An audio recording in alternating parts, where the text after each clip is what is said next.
Go. Sorry, I got a phone call. Got interrupted what I was talking about. Oh yeah.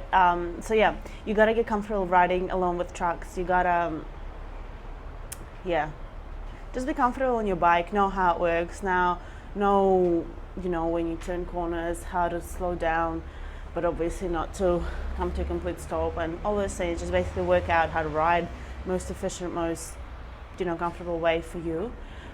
Good sizing. I did that riding without clip-ins. I think wearing clip-ins would have helped me in terms of I would needed to use a bit less energy to cycle.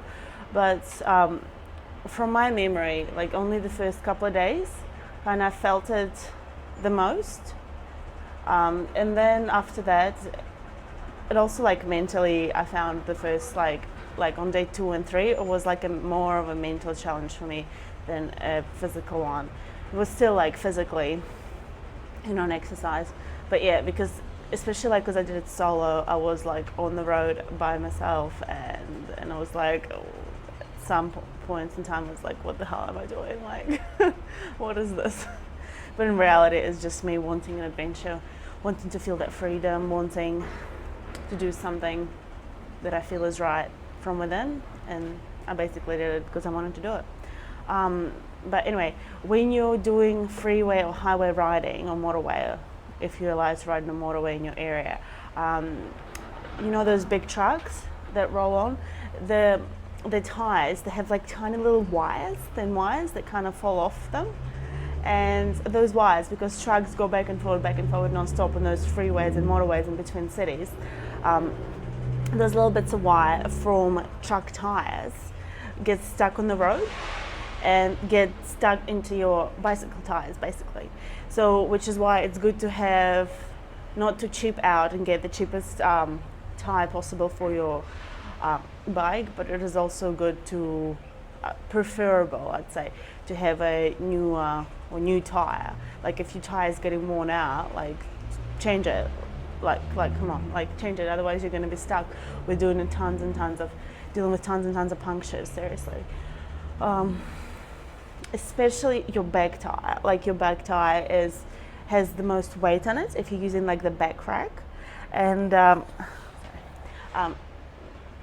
so your back tire should preferably be new. Like, it would be ideal if it was newer, or less worn out. The less worn out, the better. What else should I say? Get ready to cycle in the rain. If you, because rain does happen, have your waterproof gear. Like, I mean, nothing is 100% waterproof unless you spend lots and lots of money on it, basically. But I have a couple of waterproof jackets, and I had like these waterproof pants. As well, I did a video on that already in the past, but I can do another one if you want. In your racks, in your panniers, have plastic bags or rubbish bags or garden bags or something to wrap your stuff in, because if you're cycling for like, I don't know, 8 hours or whatever in the rain, your stuff is going to get pretty wet, and you're going to get pretty wet, and it might be cold depending when you're riding. So by the time you get to your accommodation at night, you're going to want some dry clothes, or you're going to want something dry to change into. And if you don't have anything dry only because it rained and you didn't have your stuff in a plastic bag or something, you're going to be pretty annoyed with yourself. So just do that. Like that's my advice to you. Like it's not very hard, it's not very expensive, and you're going to be very glad that you did it. Yeah, sorry, my nose is like super itchy. What else? Don't bring too much stuff. Don't bring too much stuff, because you have to be riding for hours and hours and hours alone, hundreds of kilometers with it. I'd say keep it minimal as possible. Another thing that I find helpful is this guy here, rolling pin. You might think I'm like a nut, but it's really good to roll stuff out. In fact, I didn't have one with me, but I went along and I bought this while I was on my tour, because like I know how useful it is, and I just needed something to roll. That's another thing. Don't skip on stretches. Don't skip on stretching. Don't skip on rolling your body or like your arms or your legs, just like if in fact, for most of the days, I'd give myself like 20 minutes to half an hour every night, even though I'd be like tired and wanted to sleep. I knew that it was helpful. And throughout the day, while you're doing the ride, get out of the saddle, obviously up and down, right standing up if you can, or just get in and out of the saddle, because it'll be obviously easier on your butt, less. But it will get used to it anyway, as you probably know over time cycling. And then stop cycling, like give yourself occasional breaks during the day to stretch yourself out, just like, like all sorts of different stretches, just so your body is not just in like that one kind of locked up position, just so blood is running and you stretch and you feel good about it. Know your route, know your backup route in case the road is closed. And don't be afraid. Have fun. Have a positive mindset. Have a workable phone, hopefully, or an MP3 player with radio or something like that. If that's available, you have that. And if you want to listen to music or to audiobooks or something during your ride, and just have fun. Look up online. Talk to people who have done that particular ride, if there are people that have done it. Try and get tricks and tips from them. Have backup lights, have batteries for your lights.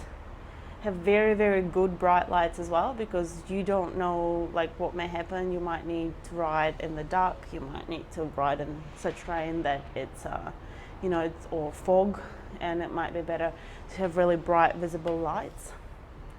Have a puncture repair kit as well as new tubes. Have plenty of water while you're riding. Continuous nutrition, continues to feed yourself good food and not just crap. Like, don't assume that you can eat crap just because you're burning all these calories. Because calories are calories, but your body needs good nutrition and good fuel in order for it to perform in the best level and best to give you best performance, basically. What else? Always wear a helmet. Wear a helmet and look after yourself. Be aware of the traffic, especially in cities, with cars turning in, turning that way when you're riding. Like don't assume that they see you, because sometimes they just don't. Which is again why you should probably wear high vis as well all the time. And lube up your chain. Try and clean it every day if you can, if you have like a rag with you or something. And drink enough water. Because you sweat a lot when you're doing that much cycling. And if you're starting to get headaches, you probably have not been drinking very much. If you're drinking coffee, if you're drinking Coke, if you're drinking teas, drink a lot of water with it as well. And I'm talking like about green teas or like teas or something, chais. You need a lot of water because that stuff dehydrates you. And continuous nutrition, so it's like dry fruits, little muesli bars, snacks. On that tour, I was really going for spinach and coconut water. I love that mix, which is again like keep your diet healthy. Have lots of greens and fruits and veggies and stuff. Okay, we'll stop this video here. It's been super long, but I will talk about my other tour in the next video, just kind of general and give some tips and whatnot about it. Alright, so in that video, remember to stop counting calories, start counting hills, count your adventures, count your passions, and I'll see you soon. Bye.